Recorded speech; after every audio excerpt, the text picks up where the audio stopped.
One battle after another. నిజంగా చెప్పాలంటే ఈ మూవీ కోసం చాలా రోజుల నుంచి వెయిట్ చేస్తున్నా. చూద్దాం చూద్దాం అని ఎప్పుడు ఓటీటీకి వస్తుంది అని ఉండే. మొత్తానికి ఈ రోజు అయితే ఆపిల్ టీవీలో స్ట్రీమింగ్ అవుతుంది. తెలుగు ఆడియో అయితే లేదు. ఫ్యూచర్ లో వస్తుందో లేదో కూడా తెలియదు. సరే పాయింట్కి వస్తే మూవీ చూసాక నాకైతే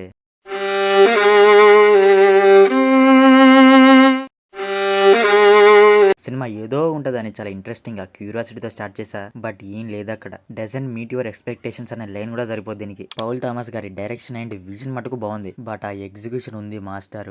డెడ్ స్లీప్ ఫుల్ నీరసం ఉంది. సినిమా ఫస్ట్ 30 మినిట్స్ బాగానే ఎంగేజ్ చేసింది. బట్ వెళ్లే కొద్దీ పిచ్చ బోర్ కొట్టింది. ఆ 30 మినిట్స్ కూడా పౌల్ థామస్ గారి బెస్ట్ వర్క్ అంటే ఇదే అనుకున్నా. బట్ ఆ 30 మినిట్స్ అయ్యాక వెళ్లే కొద్దీ అర్థమైంది పౌల్ థామస్ గారి వీకెస్ట్ వర్క్ అంటే ఇదే అని. నేను చూడక ముందు దీని మీద పెట్టుకున్న ఎక్స్పెక్టేషన్స్, అది కూడా కాదు ఈ మూవీ మీద ఉన్న ఎక్స్పెక్టేషన్స్ చూసాక నా ఎక్స్పీరియన్స్ అసలు మ్యాచ్ అవ్వలేదు. సింక్ లేదు, 10% కూడా లేదు. ఫస్ట్ 30 మినిట్స్ తప్పితే రిమైనింగ్ అంతా చాలా బోరింగ్ గా ఉంది. అసలు ఇంత రన్ టైం ఎందుకు వచ్చింది అని చూస్తే అనవసరమైన సీన్లు బీభత్సంగా లాగి డ్రాగ్ చేసి, లాగ్ అంటే ఫుల్ లాగు. ఆ లాగ్ వల్ల 2 గంటలు తెగొట్టాల్సింది 3 గంటలు లాగారు. ఆ పేసింగ్ దెబ్బకి నా బాడీ బ్రెయిన్ 2 కోమాలకు వెళ్ళిపోయాయి. అసలు ముందుగా ప్లాట్ లైన్ ఏంటంటే మన హీరో అయిన బాబ్ ఒక రెవల్యూషనరీ మెంబర్ అన్నమాట. అతను అతని డాటర్ విల్లా 16 ఇయర్స్ నుంచి ఫ్రెంచ్ గవర్నమెంట్ నుంచి తప్పిస్తూ బతుకుతూ ఉంటారు. తప్పిస్తూ అంటే దాక్కొని బతుకుతూ ఉంటారు.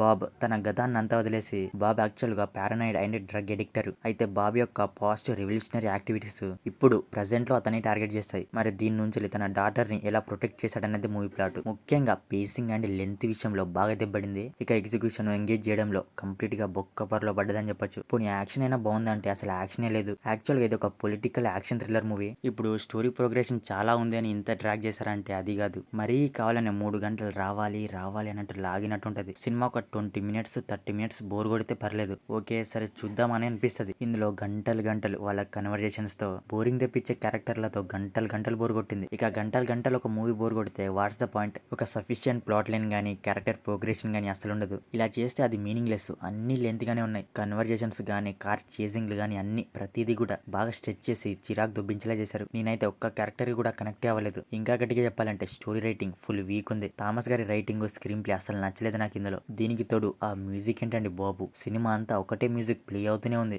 అసలు ఇదేం టార్చర్ అనిపించింది. ఒక రిథం లేదు, ఎక్సైట్మెంట్ లేదు, అసలు ఇంట్రెస్టింగ్ అనే లేదు మూవీ. సినిమా కొంత ఫిక్షన్ కొంత ట్రూ అంట, రెండు మిక్స్ చేశారు, అక్కడే దెబ్బడింది. పర్ఫార్మెన్స్ విషయానికి వస్తే లియోనార్డో డికాప్రియో స్పెషల్ గా చెప్పాలా, యాక్టింగ్ చాలా బాగా చేశాడు. Chase Infinity, Tiana Taylor, Sean Penn and remaining అందరూ వాళ్ళ రోల్స్ లో చాలా బాగా చేశారు. బీజియం బాగాలేదు, సినిమాటోగ్రఫీ సూపర్ ఉంది. కొన్ని చోట్ల అయితే కెమెరా ప్లేస్మెంట్ అదిరిపోయాయి. మొత్తానికి one battle after another title correct పెట్టారు. సినిమా కంప్లీట్ చేయడానికి యుద్ధం చేయాల్సి వచ్చింది. అయినా మేము చూస్తాం అనుకుంటే సినిమా అయితే ఆపిల్ టీవీలో స్ట్రీమింగ్ అవుతుంది. ఫ్యామిలీ వాచబుల్ అయితే కాదు. అడల్ట్ సీన్ లిప్లాక్స్ అయితే పుష్కలంగా ఉన్నాయి. అది కూడా ఫస్ట్ 30 మినిట్స్, రిమైనింగ్ ఎక్కడా లేవు. సో మరిది one battle after another movie review గురించి. మరి మూవీ చూసాక మీకు అనిపించింది అనేది మా కామెంట్ సెక్షన్ లో కామెంట్ చేయడం మాత్రం మర్చిపోకండి. మీకు కనుక మా రివ్యూ నచ్చితే మన ఛానల్ ని సబ్స్క్రైబ్ చేసుకోండి. Okay limited next video. Thank you. జై హింద్.